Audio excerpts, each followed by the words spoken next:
And so what is the ideal course load, and how many courses should a student take?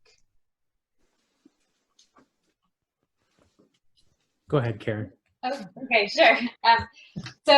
So all of our students, I think we mentioned this at some point in the presentation, all of the students are required to take our seminar course, which is a full year course, but it's only 0.5 FCE. So it kind of gets spread out. It's like a single semester course, but spread out over a year. And so then in addition to that, students usually take 6 other half courses. That's kind of the requirement. Some students opt to take maybe an extra course here or there, you know, in one semester or the other, because, you know, you're paying, you know, a program tuition fee rather than course by course basis. So sometimes students try to take advantage of that and get an extra course under their belt. But one thing that the internship team always likes to remind students is that if you are in the internship option, in the winter semester, you kind of need to consider your job seeking and all the stuff that goes along with that, writing resumes, cover letters, etc., as an extra course. So you can kind of, you know, add that to this this notion of course load. There is this other component of the program that's going on that's, you know, not you know, you can't quantify it in terms of FCE, but you have to dedicate time towards it. So anyway, I hope that answers your question. I think so. Thank you so much. And is undergrad research experience expected for this program? Short answer is no. You know, we're just looking for good students who, you know, are motivated, you know, interested,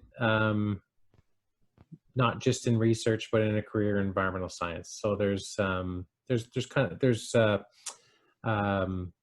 nice to have some experience somehow. So that's one thing I can maybe promote. Like, you don't have to have research experience, but I think, you know, volunteering for an NGO that's environment related, or maybe being involved in some research just to get a bit of a deeper understanding about some of the things you might find yourself involved in, both from a research and an internship kind of standpoint. I would suggest, and maybe the students that are in and have been in the program can kind of say what they think, but I think that can be really useful in contextualizing what it is that you're going after for an internship, for example, or what courses you even want to take and what your interests are. All of those kind of experiences kind of help out that way. But there is definitely no hard research experience requirement for entry into the program.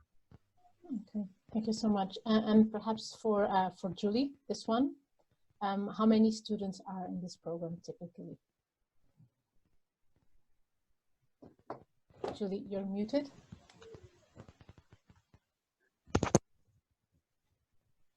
Julie, you're muted. Sorry. Sorry, I have a dog here, so I'm just expecting her to bark any moment. We typically have about 100 students every year, and that's a mixture of new, full-time, new part-time, continuing full and part-time, and then we've got international students as well. So plus or minus 100, plus or minus every year. It all depends. Mm-hmm. And this year we have over 100. And are entrance scholarships awarded based on grades or the full application? It's a good question. I mean, it really depends on the application, right? I'll be totally honest. Is it possible to have a slightly smaller grade point average and beat out somebody with a higher grade point average? The answer is yes. And you know, but you know, can you just squeak in on the grade point average and beat out somebody with an A+ grade point average? It'd be tough. And so it's not just grade point averages that make up our decisions around scholarship. Broadly speaking, a lot of the scholarship decisions have to do with how well we think a student's going to do in programs. We try and choose the ones we think are going to do best in the program. and how much, sometimes we're trying to bring on students that are going to really enrich the program, right? So like if we have a student with a really interesting background and they've done all sorts of cool stuff and their marks are quite good but not like as good maybe even as the other students, that student is going to be in the running for an entrance scholarship. So it's based on a number of things, but a lot of students, when they're applying, a lot of their experience may largely be academic, right? And may be a lot based on grades. So when that's the case, picking between two students, it sometimes does come down to grades. So not trying to be vague, but that's literally what we're looking at most years. And speaking of grades, would taking a credit, non-credit course within the last 2 years of the undergrad impact the qualifications? Dr. Smith and I talk about this all the time, so I'm gonna let her say, and then we'll see.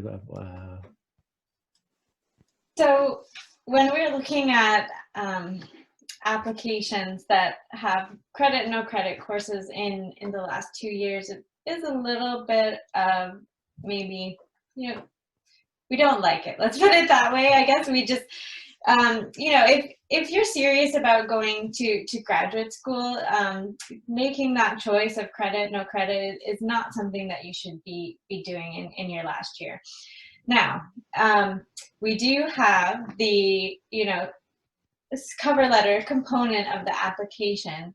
And so if there are, extenuating circumstances and you feel like you want to kind of give us a little bit of background about, why you opted to do that, or, or that there was a reason that you opted to do that that's totally legitimate or something like that, that would be the place to kind of let us know, because otherwise, it's, it just doesn't look great. It's, but yeah, I mean, people, we accepted students that have credit, no credit in their last 2 years? Yes, we have, right? And so it's not a deal breaker in any way, but just kind of think about it carefully before you decide to make that choice, and how it will kind of impact your applications to graduate school. Yeah, I think that's an excellent explanation. I mean, and especially in years like this year and recent years when there's been COVID and things like this, like we understand that, but just like Professor Smith said, do take advantage of your interest letter, your cover letter, to kind of explain some of these things. It really, really helps out, and because there's not really other places to do that. Okay. So I think I went through all the questions. Some questions here about Jacob being a TA for chemistry first year. I think we've solved that one. I think there are always some, yes. I think we went over all the questions. Our students and alumni, did we forget anything? Would you like to add anything before we wrap up? The same for Anisa, Professor Mitchell, Smith, and Julie. Anything that you'd like to add? I'll add something.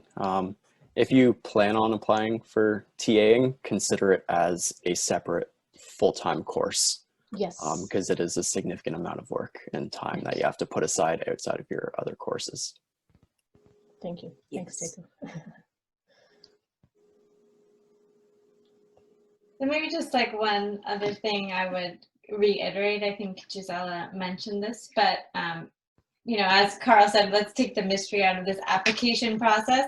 So when you're, selecting your references, we read all the reference letters, we look at them, and it's very clear to us if the reference that you chose doesn't really know you very well or something like that. So be sure to try to begin now fostering relationships with maybe faculty that you're taking courses with or things like that, so that when it comes time for you to ask them for a reference, that they do know something about you, and maybe say, I'm thinking about applying to graduate school, can I have like a quick chat with you about what I'm thinking?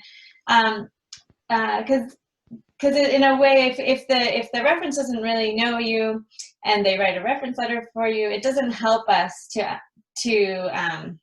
make a decision about whether we should accept you or not, because there's not much information to go on. And we're really looking for some information, something that can say that, oh yes, the student will be successful in our program. So just keep that in mind. And one thing that I forgot to add is on the reference is that we ask for a majority of academic reference letters. If you would like to supplement or add a reference letter from a supervisor, your supervisor where you volunteered or where you worked, you can add that, but a majority of academic references is what we ask. So that means professors. It doesn't mean TAs, sorry, Jacob, but mostly professors is what we're looking. And there's a question here from Eva, can references letters be from the same professor if they teach multiple different courses? No, it's one reference per person. So even if they taught you 10 courses, it will only count as one reference. And then one question about interviews. Are the interviews given to everyone who is accepted? And are some accepted without doing an interview? Yes, some are accepted without being interviewed. Sometimes the committee, admissions committee decides to interview some applicants, especially internationals. We interview all internationals, but sometimes the committee member wants to know more about an applicant, and that's what the interviews are for. They're very brief, 10 to 15 minutes, and they're mostly they happen over a remote call, and I'm anticipating that this year it will 100% be online.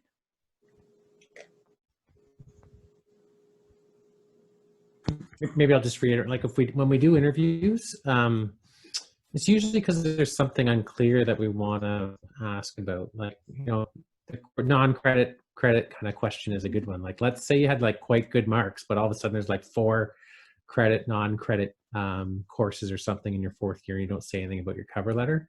Like, we may interview you to actually ask about that. So mostly when we interview, it's to the student's benefit, to rather than just reject them because we're not happy with the credit, no credit, or something like this. And if that's the case, we might actually have an interview to make sure that we're making the right decision, especially before we go ahead and reject someone.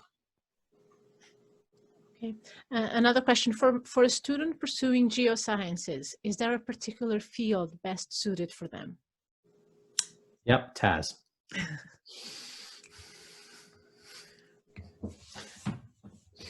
That's the final answer. Okay. If you're a geophysicist, there's the possibility that you could do quite well in climate change impacts and adaptation if that's your kind of background as well. So I don't mean to be overly curt, but most geoscientists end up in TAS.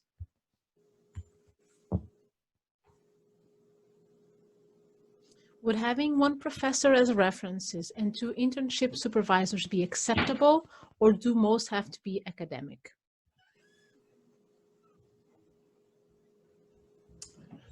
We prefer 2 professors. That's our preference. Sometimes it's not possible for multiple reasons. If it's just one professor, you know, we may get back to you and say we really want a 2nd professor. And if it is just that one professor, we hope it's, you know, very informative letter is the biggest thing. I know that EPSA, I believe it's already happened. Maybe Michael can comment on that. Professor Wells does a little seminar every year to talk about reference letters and things like this. It is something that's a bit mysterious to students sometimes, right? And but there are a lot of things to talk about that we would be really, you know, we could provide any advice you want, but it's an important part, and we do want to see. It's one of the places where we get some nuance about your ability to succeed in the program, and so it is quite important.